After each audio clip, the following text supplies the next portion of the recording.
Hey guys, it's Rhea here at allofourhomes.com, and today I want to share with you our Montessori moon unit.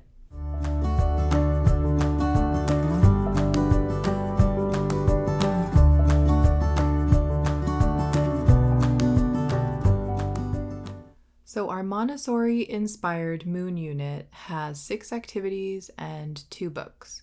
For the first activity, we have it in a basket, and it includes the sun, the moon, and the earth, and talking about the relationship between the three and how that determines time for us. This is loosely based on the Montessori birthday practice, where kids will be the earth and walk around the sun to show that they are a year older.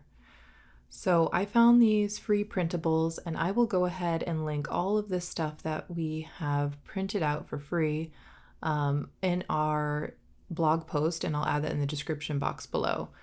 So my son actually cut these out so he practices fine motor skills, and then we had the name for the sun, moon, and earth, and then the time frame for each of those in days, and then also talking about how they relate to a day and how the orbit of the moon relates to a month and the orbit of the earth around the sun relates to a year. And then we had the clever idea to put these onto a train set and watch them orbit. So we had the moon orbiting the earth in this case, and then we swapped it out and then had the earth orbiting the sun.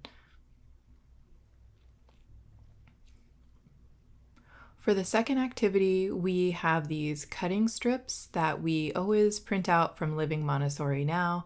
If you watched any of my other videos, you know that I absolutely love their resources, and we got a lot of our ideas for this moon unit from them. And we just use their moon printables, and then we have a book where we've been putting all of these printouts from Living Montessori Now, and we'll just glue them in this book that I think was picked up from Michael's, perhaps. You can get this set of books where kids can color in them or create their own stories, but we just have one that we use so that you can cut and then later put it in a bowl and then paste it into the book. For the third activity, we talked about the moon phases, and I've actually picked this up from a Play-Doh set from Melissa and Doug. And then I got this little cap that is around the same size from a little jam jar. And then we had this printable. It'd probably be better to laminate it because you can see already here after we practiced it, it kind of got a little bit messy with the Play-Doh. We actually made our own homemade Play-Doh for this, and that was probably one of the funnest parts for my 4-year-old to do, and mixing those ingredients. And then we added some glitter to make it more galactic. And then he would roll out that Play-Doh and then cut it into the different shapes for matching the different moon phases.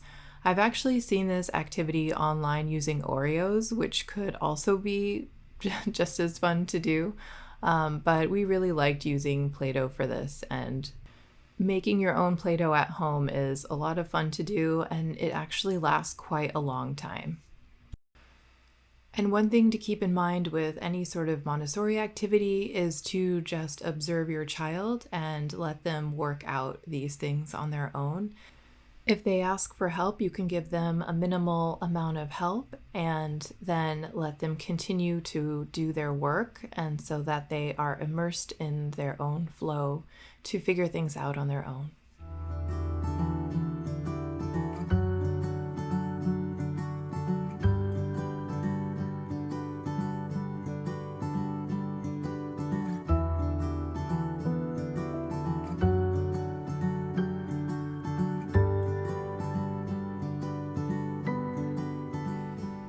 We also found this free printable little book that you could create, that you cut out yourself and then fold into a book that also talks about the moon phases. For our next tray, we made a paper mache moon, and this is from Kids Made Modern. We actually have a kit from them that we've gotten that has a lot of different craft supplies. I think you can order it online or get it from any sort of store that you would find, like Target, or I think they might also have it at Michael's. So we went ahead and found this activity, and I will link this in the description box below, through the Kids Made Modern website.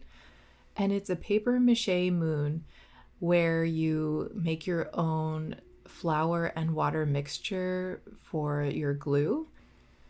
And then you use the different pieces from the Kids Made Modern set to make your moon three-dimensional, and then you'll have to wait for it to dry overnight, and then the next day you can paint it and then add these star pom-poms that are also in the Kids Made Modern set. So it takes time, but it's worth the wait.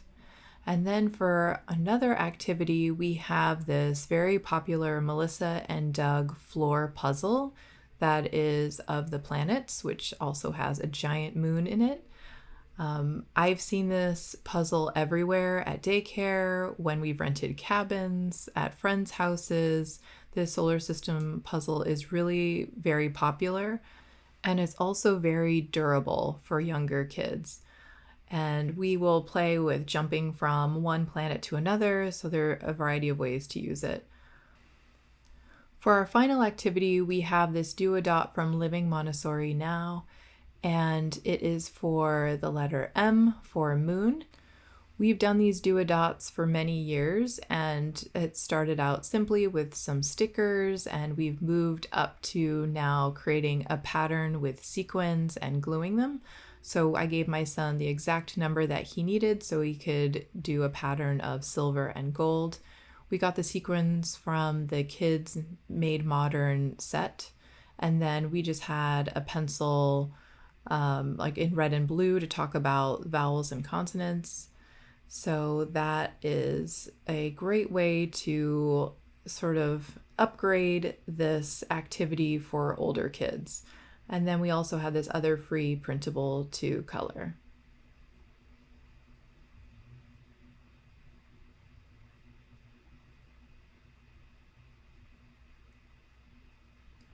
And then for the two books that we picked out for this moon unit, we have this book, The Moon, the Earth's Best Friend.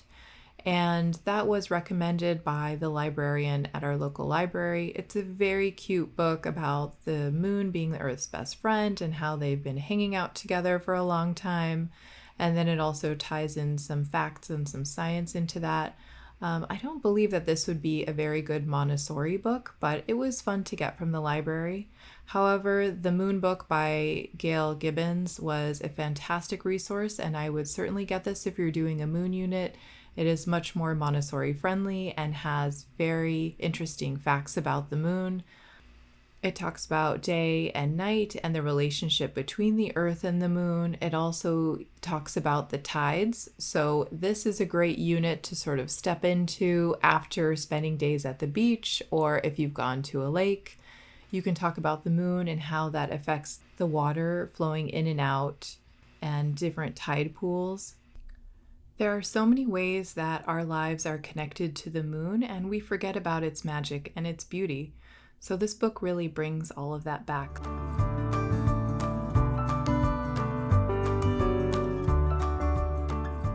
Whenever we can, we'll go visit a museum that ties into our learning units. So this time we went to the NASA Goddard Visitor Center, where we got to see an astronaut's footprint, and we got to see some moon dust, which was really exciting. Well, I hope that you enjoyed this video. If you did, please give it a thumbs up and subscribe to our channel. Thanks for stopping by our home.